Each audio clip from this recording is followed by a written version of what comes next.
اب دیکھیے پھر قرآن مجید کا ذکر کس شان سے ہو رہا ہے. وَقَالَ الَّذِينَ كَفَرُوا لَا تَسْمَعُوا لِهَذَا الْقُرْآنِ وَأَلْغَوْا فِيهِ لَعَلَّكُمْ تَغْلِبُونَ. یعنی یہ کہ جو بھی حضور کی دعوت تھی، چونکہ اس کا اعلیٰ دعوت قرآن مجید تھا، لہذا جو ان کے مخالفین تھے انہوں نے یہ کہا ایک دوسرے سے کہ دیکھو قرآن مت سنا کرو، یہ کہیں تمہارے کانوں سے اتر کر کیا پتا ہے کہ کہیں اگر ذرا اتر گیا کوئی اس کا قطرہ تمہارے دل کی طرف تو پھر تو تم چلے جاؤ گے. لا تسمعوا لهذا القرآن. اب اس کو سمجھ لیجئے، قرآن مجید کا پڑھنا، پڑھانا، سیکھنا، سکھانا اور سننا اور سنانا، یہ تو ظاہر بات ہے کہ شیطان کو بہت ہی ناپسند کام ہے. اور یہ اگر کوئی مؤثر ہو رہا ہو، ایک تو یہ ہے کہ آپ قرآن کے نام سے کوئی ٹی وی پروگرام ہے اور کوئی ریڈیو پروگرام ہے، لیکن اس کے اندر لوگوں کی دلچسپی کی کوئی بات نہیں ہے، ان کی عقلی سطح کے اوپر ان سے اپیل کرنے والا مواد نہیں ہے، تو ٹھیک ہے پروگرام کرتے رہیے.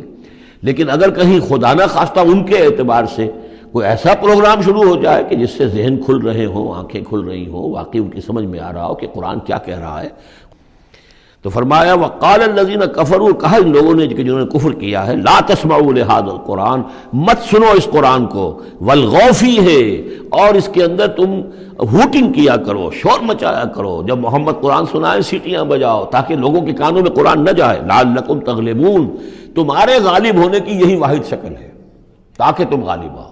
ورنہ یہ کہ محمد صلی اللہ علیہ وسلم کی زبان مبارک سے جو یہ قرآن بیان ہو رہا ہے اور لوگ سنیں گے اگر، تو پھر تمہارے لیے جیسے کہا تھا منافقین نے کہ لا یا اہل یثرب لا مقام لکم اليوم، آج تمہارے لیے یہاں کوئی موقع نہیں. غزوہ احزاب کے موقع پر کہا تھا کہ تمہارے یہاں کھڑے ہونے کا تمہارا یہ کوئی جگہ نہیں، کوئی ٹھکانہ نہیں، فرجعوا، لوٹ جاؤ.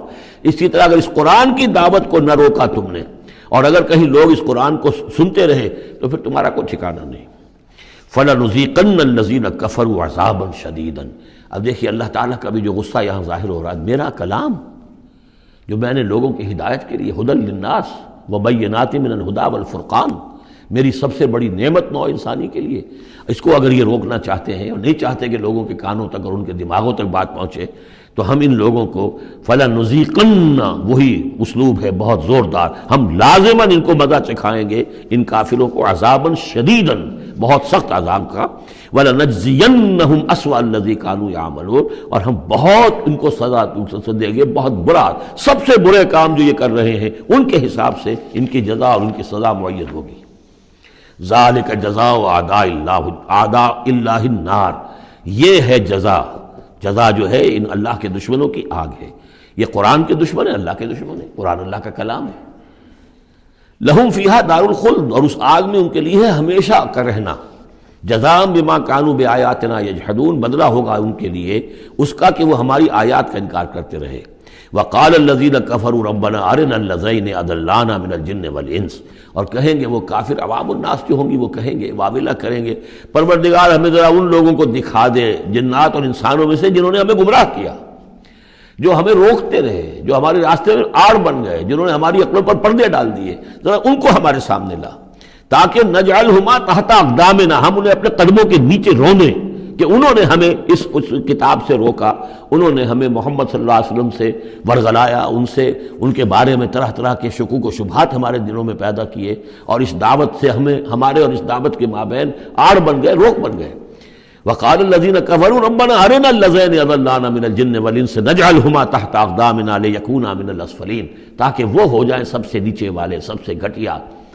ان الذين قالوا ربنا الله، اب یہاں سے جو 7 آیات آ رہی ہیں اس سورہ مبارکہ کی، یہ ہمارے منتخب نصاب کا جس کا ذکر آج بھی ہو گیا ہے، اس کا جو پہلا حصہ ہے اس کا یہ چوتھا درس ہے. پہلے حصے میں 4 درس ہیں، اور میں نے عرض کیا تھا آپ کو کہ اس میں ہے دروس جو ہیں وہ جامع ہیں. سورۃ العصر نجات کے لیے 4 شرطیں بیان کر رہی ہیں. والعصر ان الانسان لفی خسر الا الذین آمنوا وعملوا الصالحات وتواصوا بالحق وتواصوا بالصبر. یہ سب سے چھوٹی صورتوں میں سے 3 ہی صورتیں ہیں، 3 آیتوں کی، ان میں سے ایک یہ ہے. پھر یہی مضمون آیت البر، آیت نمبر 177 سورہ بقرہ. پھر یہی مضمون سورہ لقمان کا دوسرا رکوع، حضرت لقمان کی شخصیت کے حوالے سے، اور یہ ہے اس کا کلائمیکس، یہ چوٹی ہے. یعنی یہ کہ ایمان کی چوٹی کیا ہے، اور تواصی بالحق کی چوٹی کیا ہے، اور تواصی بالصبر کی چوٹی کیا ہے. چوٹی ہر ایک شے کی کیا ہے، وہ ہے کہ جو یہاں آ رہی ہے، کلائمیکس. اور اسی کے عین درمیان میں یہ جو سمجھیے کہ یہ ہیرا ہے، ایک بہت بڑا ہیرا ہے کہ جو اس ہار کے اندر لٹکا ہوا ہے، یہ 7 آیات کا، اور بالکل درمیان میں وہ آیت آئے گی کہ جو اس صورت کا عمود ہے۔ ان الذین قالوا ربنا اللہ ثم استقاموا، بے شک وہ لوگ جنہوں نے کہا ہمارا رب اللہ ہے پھر اس پر جم گئے۔ یہ استقامت میں قیامت ہے، قیامت مضمر ہے۔ اللہ کو کہہ دینا کہ میں نے اللہ کو مانا آسان ہے، اس پر جم جانا آسان نہیں ہے۔ جم جانے کا مطلب یہ کہ دل بھی ٹھک جائے، توکل بھی اسی پر ہو، اس کی رضا پر انسان راضی رہے، کوئی شکوہ شکایت اس کے کسی فیصلے کے خلاف اپنے دل میں نہ پیدا ہو، اور پھر یہ کہ اللہ تعالیٰ جو حکم دے رہا ہے اس کو بجا لائے انسان تن من دھن کے ساتھ۔ ان صلاتی و نسکی و محیای و مماتی للہ رب، ٹھکنے کا مطلب تو یہ۔ اسی کے لیے حضور سے بھی ایک مرتبہ کسی ایک صاحب نے سوال کیا تھا، حضور میں زیادہ لمبی چوڑی باتیں نہ سمجھ سکتا ہوں نہ یاد رکھ سکتا ہوں، مجھے تو اسلام کی حقیقت اور دین کی حقیقت ایک جملے میں بتا دیجئے کہ اسے میں گرہ سب باندھ لوں۔ آپ نے فرمایا قل آمنت باللہ ثم استقم، کہو کہ میں اللہ پر ایمان لایا اور پھر جم جاؤ۔ اب جم جانے میں استقامت میں قیامت ہے۔ جن کا اطمینان ہو کہ میرا رب اللہ ہے، اب ان کا دیکھیے مقام کیا ہے، یہ ہے ایمان کی چوٹی، الا الذین آمنوا وعملوا الصالحات۔ ایمان اور عمل صالح کی چوٹی یہ ہے کہ آپ کا دل ٹھک جائے کہ میرا پروردگار، میرا حاجت روا، میرا پالنے والا، میرا مشکل کشا، مجھے مصیبتوں سے نجات دلانے والا، مجھے شفا دینے والا اللہ ہے، اس پر دل مطمئن ہو جائے۔ ان الذین قالوا ربنا اللہ ثم استقاموا تتنزل علیہم الملائکہ، ان پر فرشتوں کا نزول ہوتا ہے۔ اللہ تخافوا، کہ ڈرو نہیں، ولا تحزنوا، اور غمگین نہ ہو، وابشروا بالجنۃ التی کنتم توعدون، خوشیاں مناؤ اس جنت سے جس کا تم سے وعدہ کیا جاتا رہا۔ اب یہ جو نزول ہے ملائکہ کا، یہ موت کے قریب تو سب کے نزدیک متفق علیہ ہے، لیکن دوران حیات دنیاوی بھی فرشتے آتے ہیں، بدر میں آئے ہیں، ان ثبتوا الذین آمنوا، اللہ نے فرشتوں کو بھیجا کہ اہل ایمان کو جماؤ، تو یہ اثناء حیات میں بھی۔ نحن اولیاؤکم فی الحیات الدنیا والآخرہ، ہم تمہارے ساتھی ہیں دنیا کی زندگی میں بھی اور آخرت میں بھی۔ اس سے خود ثابت ہو رہا ہے کہ دنیا کی زندگی میں یہ ان کو پیغام دیا جا رہا ہے جاں فضا، وَلَكُمْ فِيهَا، اور آخرت میں تو تمہارے لیے ہے وہ سب کچھ ما تشتہی انفسکم، جو کچھ چاہیں گے تمہارے جی نفس، جتنا کچھ ہم نے تمہارے نفس کے اندر تقاضے رکھے ہیں، ہم سے بڑھ کر کون جانتا، ہم نہیں رکھے ہیں نا۔ اس میں کیا ہے، کیا کچھ خواہشات ہیں، کیا کچھ اس کے اندر کھانے کے لیے کیا کیا چیزوں کی اس کے اندر ایک طلب ہے، اور جو بھی اس کے اندر طلب ہے ہم نے بنائی ہے، ہم جانتے ہیں، اور ان کی کامل تسکین کا سامان ہم فراہم کر دیں گے۔ وَلَكُمْ فِيهَا مَا تَشْتَهِي أَنفُسُكُمْ، جو چاہیں گے تمہارے جی، وَلَكُمْ فِيهَا مَا تَدَّعُونَ، مزید بڑا جو تم مانگو گے۔ اب یہ مانگنے کا معاملہ جو ہے یہ ہر شخص کا علیحدہ ہوگا، اپنے ہر شخص کی ذہنی سطح ہوتی ہے۔ بچہ کیا مانگے گا، ایک دیہاتی کیا مانگ لے گا، ایک حکیم اور ایک فلسفی کیا مانگے گا، ہر ایک کی بات جو ہے، لیکن جو مانگو گے، جو کچھ تمہارے جی کے اندر تقاضے ہیں وہ تو ان کے تو پورا سامان ہم نے وہاں پہلے فراہم کر دیا۔ لکم فیہا ما تشتہی انفسکم ولکم فیہا ما تدعون، اپنی اپنی ذہنی سطح کے مطابق، لیول آف کانشسنس کے مطابق جو مانگو گے وہ بھی حاضر کر دیا جائے گا، اور یہ سب مل کر بھی نزلا من غفور الرحیم، یہ ابتدائی مہمان نوازی ہوگی اس غفور اور رحیم کی طرف سے۔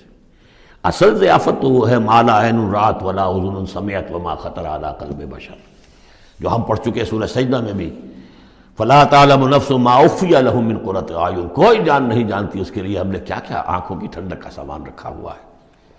اب آ گئی وہ جو اس کا عمود ہے، ومن احسن قولا، جو شخص اس مقام پر پہنچ گیا اب اس کی زندگی کے اندر ایک ہی دھن رہ جائے گی، مال حاصل کرنا، معاذ اللہ، دنیاوی اقتدار اور حکومت کیا کرنا ہے، اس کا آنی جانی شے ہے، آج ہے کل نہیں، اور اس سے اللہ کی مسئولیت بڑھتی ہے، ذمہ داری بڑھ جائے گی، حساب سخت ہو جائے گا۔ ہاں کرنے کا کام صرف ایک ہے، جتنے انسانوں کو ہدایت کے راستے پر لا سکو، یہ گین ہے، یہ نفع ہے، یہ تمہاری کمائی ہے۔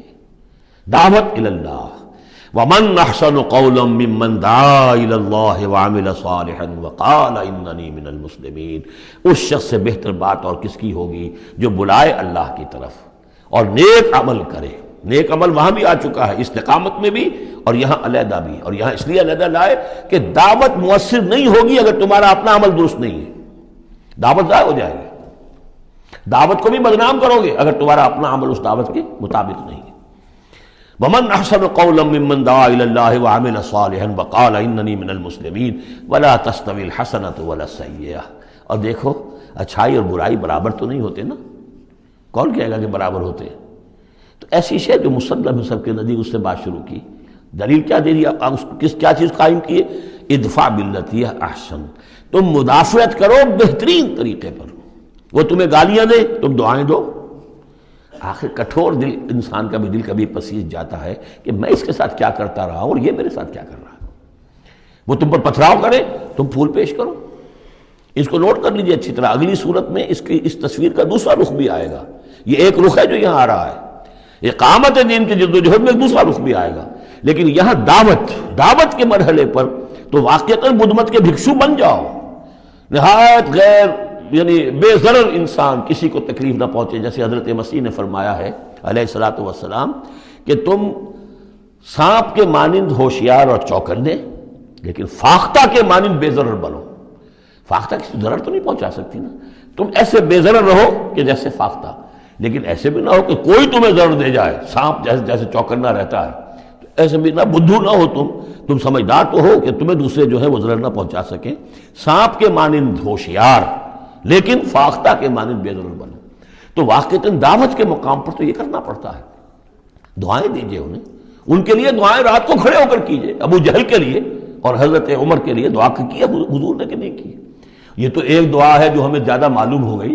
ہمارے آپ نے کس کس کے لیے دعائیں کی ہوں گی اور کس کس کے لیے اللہ تعالیٰ نے آپ کی دعائیں قبول کی ہوں گی.